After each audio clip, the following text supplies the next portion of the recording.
There's one specific sentence that's been at the very heart of this case since we first sat down to map out this story. Many of them hoped she would never come back. Just 7 words. If you really listen to them, if you actually let them breathe. Instead of just brushing past, you'll start to see they don't just have one meaning. There's at least 2 layers here. Both of them are true, both of them are heavy, and neither one is what the media has been busy talking about. That sentence isn't some catchy tagline. It's the whole point of this film. Every moment that follows is just a different answer to that same question. Who's the them we're talking about and who's the she? We aren't going to clear up that mystery just yet. We're going to earn that answer. Let's start with the chair. Not the case, not the girl gone missing, not even the feds moving in. Forget the ransom notes or that masked shape caught on the doorbell cam. Let's look at where the first version of that sentence lives. It lives inside a midtown Manhattan skyscraper on a program that's been on American TV longer than most countries have even existed. Longer than most nations have had commercial broadcasting at all.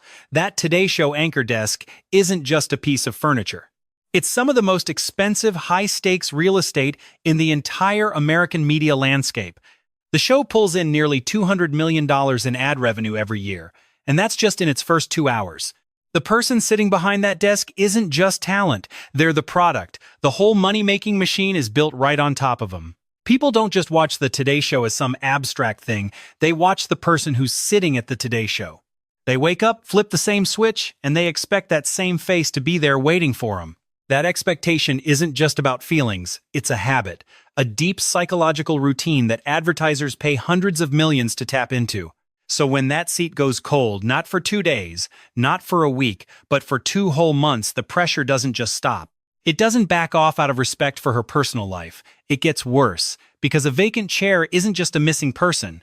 It's a vacancy. And morning TV has a long, cold-blooded history of how it handles an empty space. Savannah Guthrie walked away from that desk on January 30th, 2026. She'd already been out on a planned medical leave.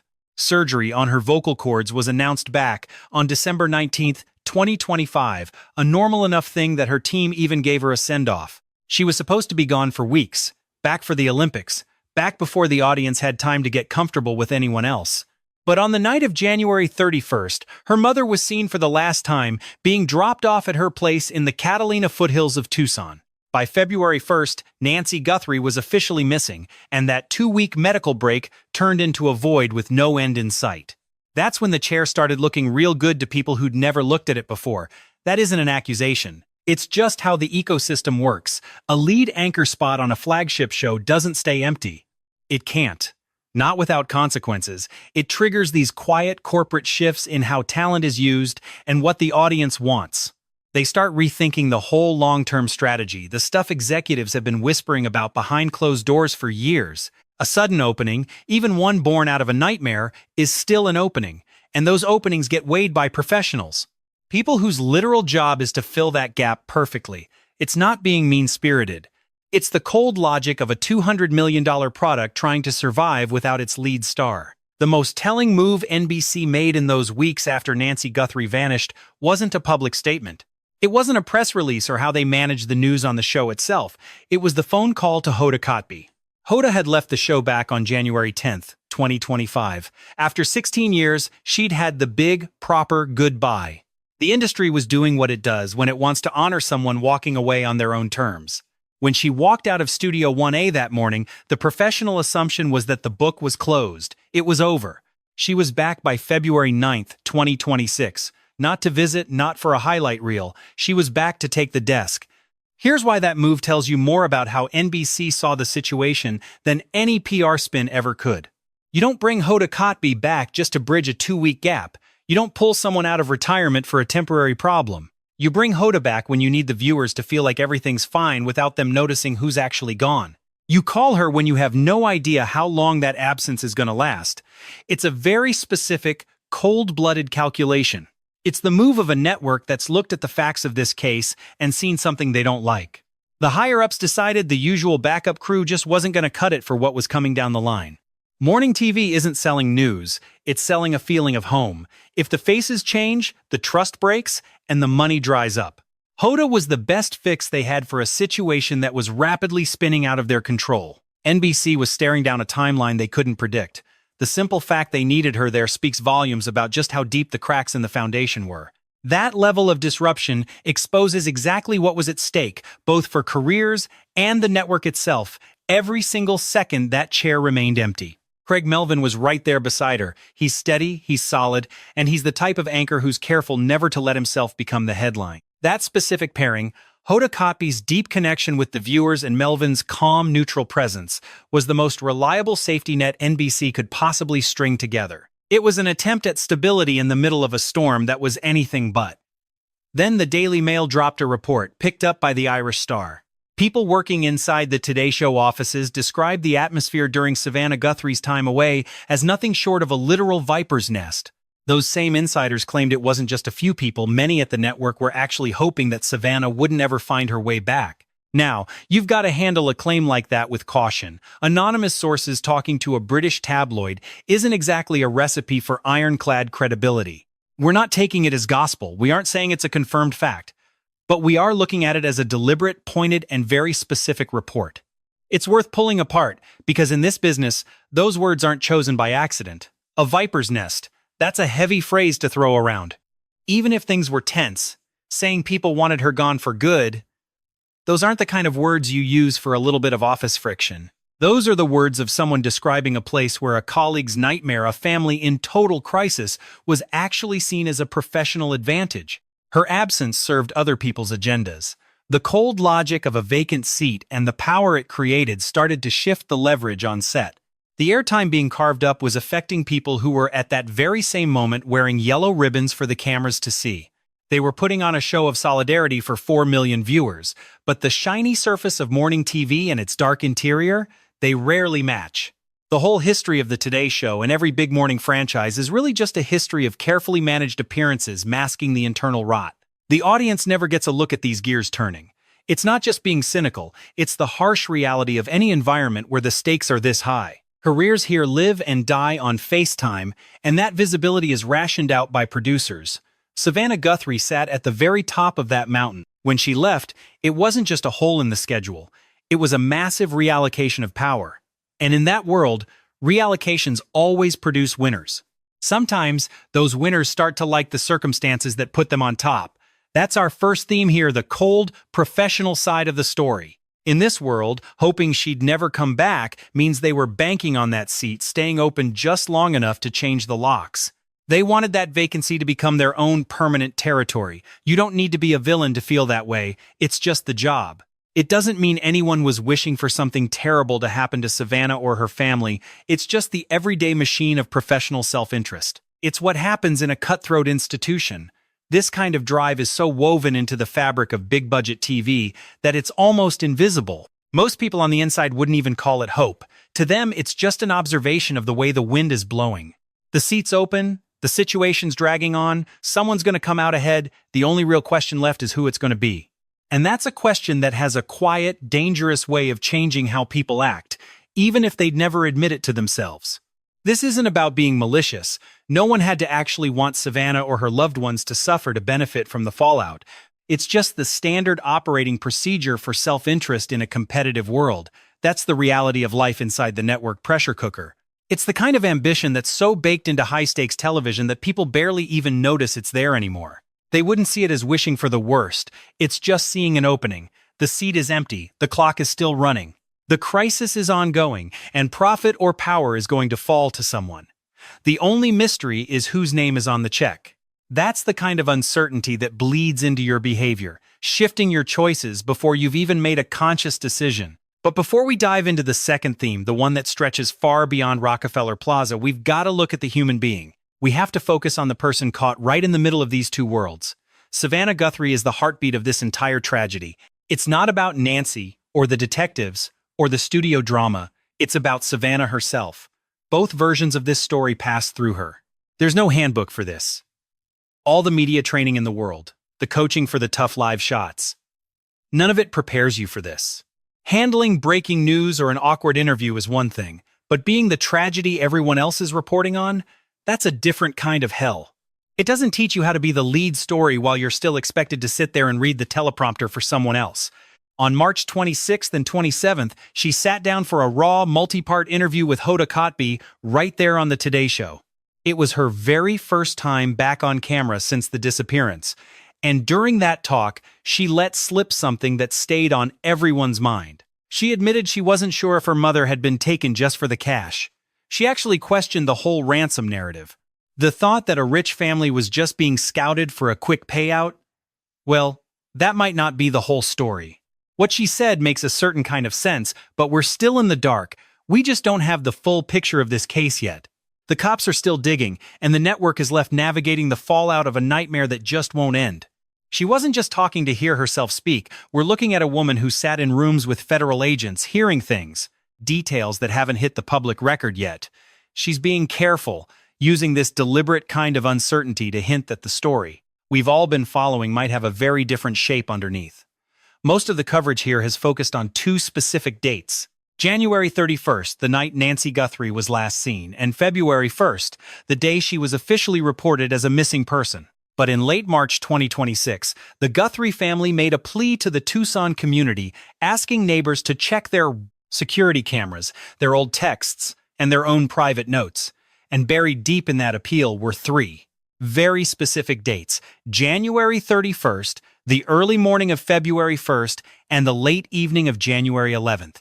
January 11th was 3 full weeks before Nancy vanished. You can't ignore the weight of that date being in that appeal. The family didn't just pick it out of a hat. The investigators who were helping with the search didn't just let it slip in there by accident.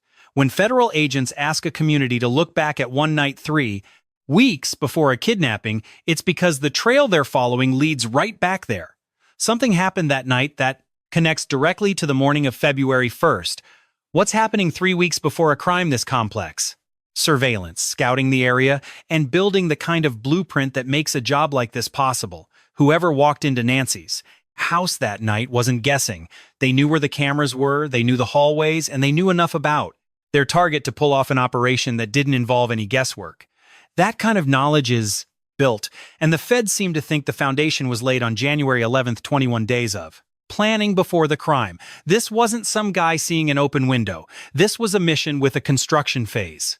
And that phase is now a permanent part of the case file. The implications for the insider theory we've been talking about are massive. Professional surveillance doesn't just happen at a random house, on a quiet residential street in the middle of the night without some kind of prior targeting. That specific home, tucked away in the Catalina foothills, was chosen long before it was a crime scene. Someone knew Nancy lived there. They knew the property well enough to plan a silent approach in the dark, avoiding every camera or using January 11th to figure out where they were. The distance between having an address and executing a hit like this isn't luck. It's intelligence. And intelligence always has a source. On February 10th, the FBI finally showed what they had: 4 grainy stills and a short video from the doorbell camera on Nancy's porch. A figure is standing there in the early hours of February 1st, masked, gloved, and carrying a weapon. According to director Kash Patel, at exactly 1:47 in the morning that camera was killed. Less than an hour later, Nancy's pacemaker monitor missed its nightly data transmission. That was the last trace of her life inside that home. But let's look at what the footage means. Wearing a mask isn't just about hiding a face. That's the easy way to see it. Here's the point. The person on that porch didn't have a mask on because they grabbed it at the last second. They wore it because the plan they'd been working on for weeks accounted for. The doorbell camera. They knew it was there, they knew what it would see, and they knew a captured face is where an investigation ends. That mask wasn't an impulse. It was an operational requirement. It belongs to January 11th when the scouting was done. And the gloves? They tell the same story. Putting on gloves before you even step on the property means you're thinking about the lab techs. You're thinking about fingerprints before you've even touched the door. That's a risk assessment most criminals just don't have. Then there's the Wi-Fi jammer theory. The feds haven't confirmed it yet, but it's an active line of inquiry. If it's true, it adds a third layer. Using a signal blocker means you knew what signals were inside that house and why killing them mattered. That's specialized work. Take the mask, the gloves, the jammer, and that January 11th date. Put them together. And it's not a crime anymore. It's a campaign. A cold, calculated effort that started weeks before Nancy's camera went dark. And then, according to a former federal agent named Andrew Bringwell, things started going wrong. Here's the part of the ransom story the media hasn't told. Multiple notes hit news desks within days of her vanishing. Cold TV, TMZ, they were already waiting. Some were pushing for payment in cryptocurrency, with figures floating around the $6 million mark. There were notes found containing specific details about Nancy Guthrie's home and exactly what she'd been wearing on the night of January 31st. These facts weren't public knowledge. You had to be there to know them. The FBI confirmed they were taking two of these messages very seriously. Two deadlines were set, and both came and went. By February 4th, Savannah and her siblings acknowledged the ransom letter in a public video. They said they were ready to talk. On February 7th, they said, "We got your message and we understand. We're begging you now, just bring our mother back. She's everything to us, and we'll pay. We'll pay it publicly, right here on camera." Savannah Guthrie, one of the most famous faces on American TV, said those exact words to whoever was on the other end. And then, the kidnappers just went silent. This is the moment every theory about this case has to deal with. A family ready to pay, two missed deadlines, no handoff, and no proof of life. No counteroffers, no negotiation. The Bureau said they weren't seeing any more communication. Former FBI Special Agent Harry Trombitis noted that a ransom motive was looking less and less likely as the weeks dragged on. That's a cold, clinical way to put it. The ransom story just stopped acting like one. A ransom plot that stops making sense usually has a darker explanation. That silence is the most significant moment in the entire public record of this case. It's not the doorbell video or the blood at the house, but the moment when the kidnappers heard a nationally broadcasted offer that the family was ready to pay, and then they didn't respond. That silence isn't an accident. It's evidence of something, whether it's an internal collapse, a distraction, or a job that had already done what it came to do and no longer needed the money. Each of those paths points toward a different motive behind the crime, and federal investigators are still trying to figure out which one it is. The crew might have turned on each other, or someone got cold feet and left a trail. The massive media spotlight might have killed the plan, or the ransom demands were just a smokescreen, a visible front for an operation whose real goal wasn't money, but permanent removal. Or maybe both things are partly true. They wanted the money but realized they needed her silence once the pressure made a clean transaction impossible. It all connects back to former FBI Special Agent Andrew Bringwell's forward take: something went wrong, not with the crime, but with the plan behind it. Those are different things. Plans fail in ways you can track, and federal agents are trained to follow exactly those leads. That silence remains the most telling moment in the entire public record. Not the doorbell video, not the blood, and not the press conferences. It was that moment when the kidnappers heard a public televised plea from the family saying they were ready to pay and then didn't answer. That silence isn't empty. It's either an internal breakdown, a decoy, or proof of a mission that was already accomplished and no longer needed the money to close the deal.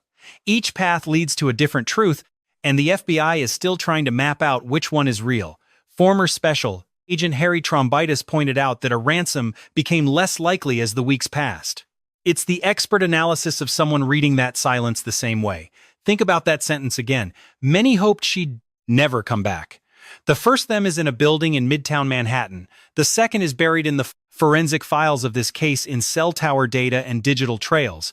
And they aren't thinking about the morning news at all. They're thinking about a witness.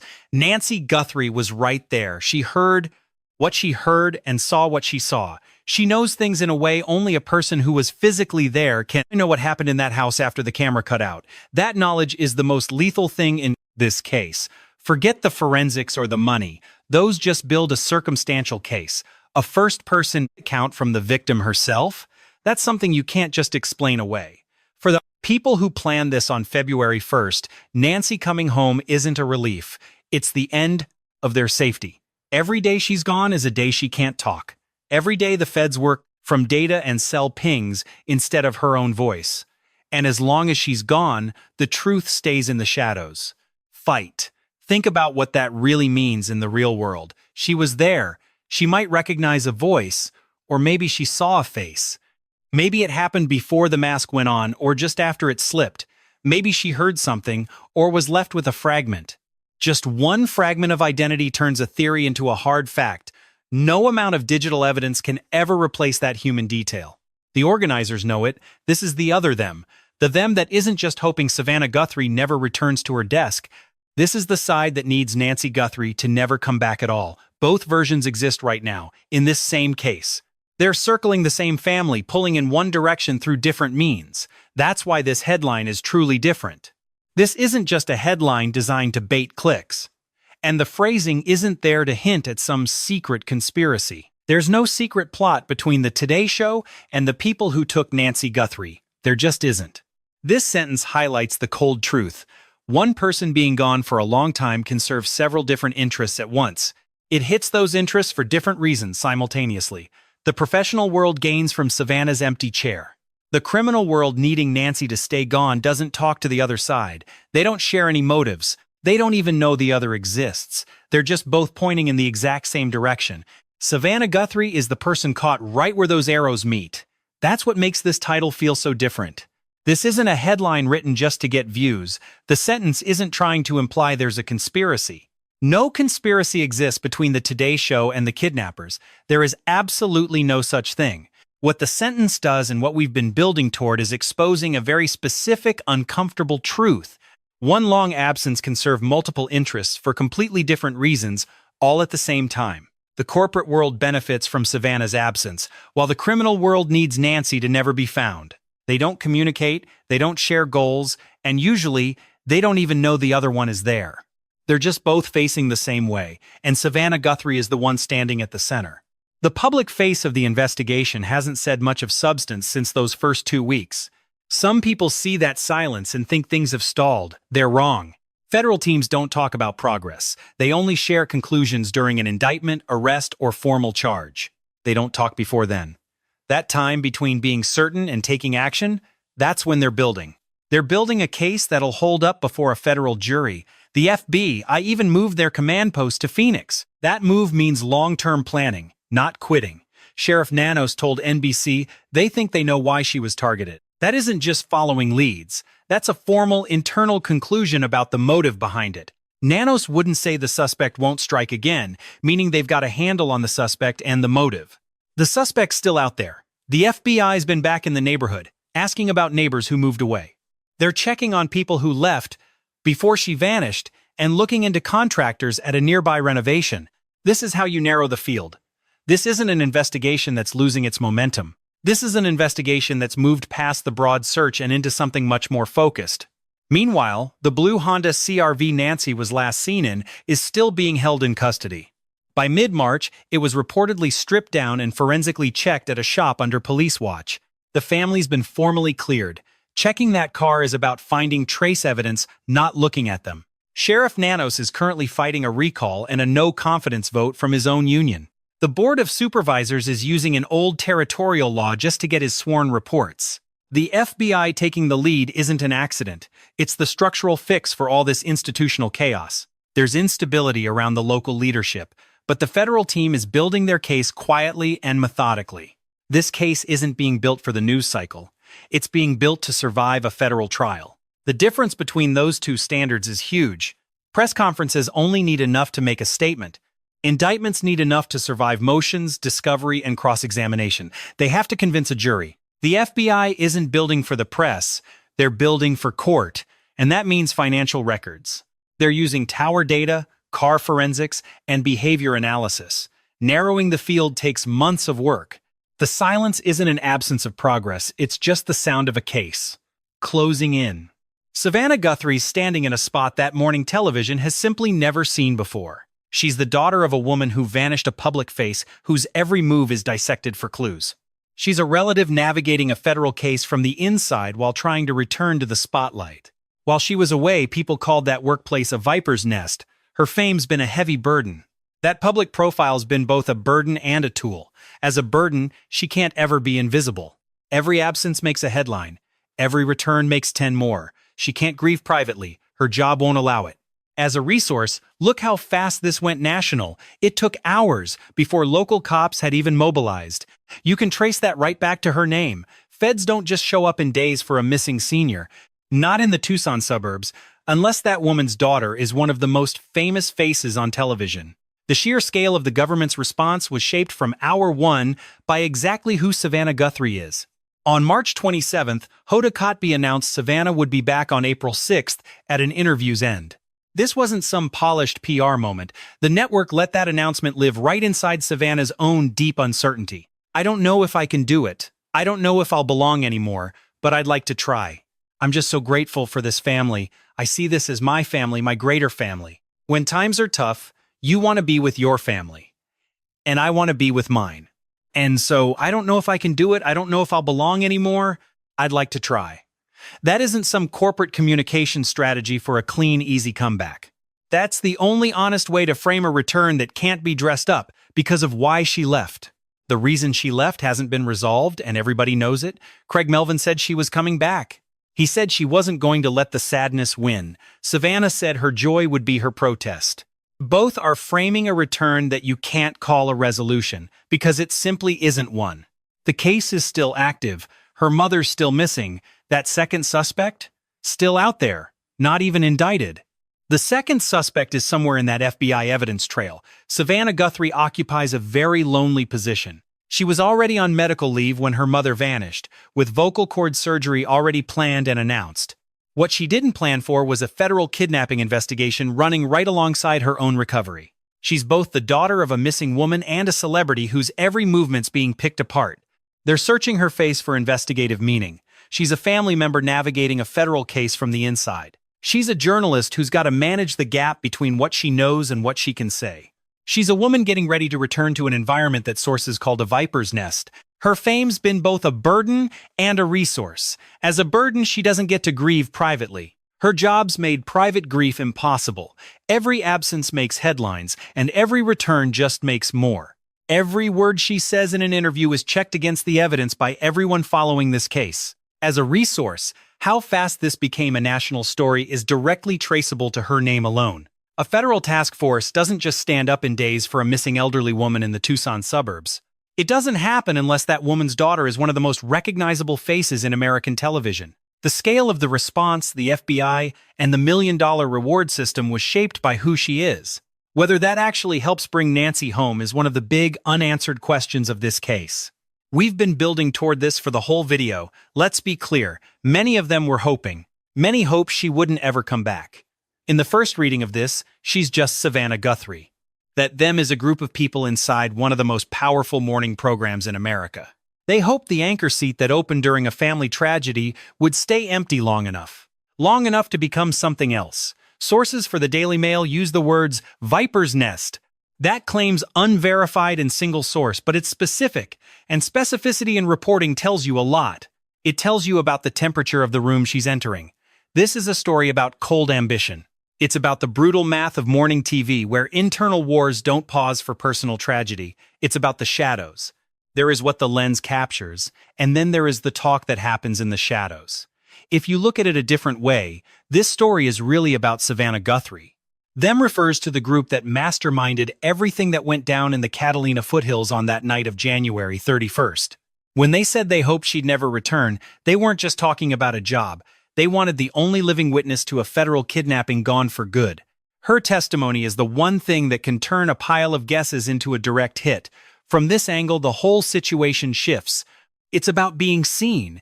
It's about the raw human fear that hits everyone inside a criminal ring when the walls start closing in, especially when the target of your plot is still breathing and still within reach.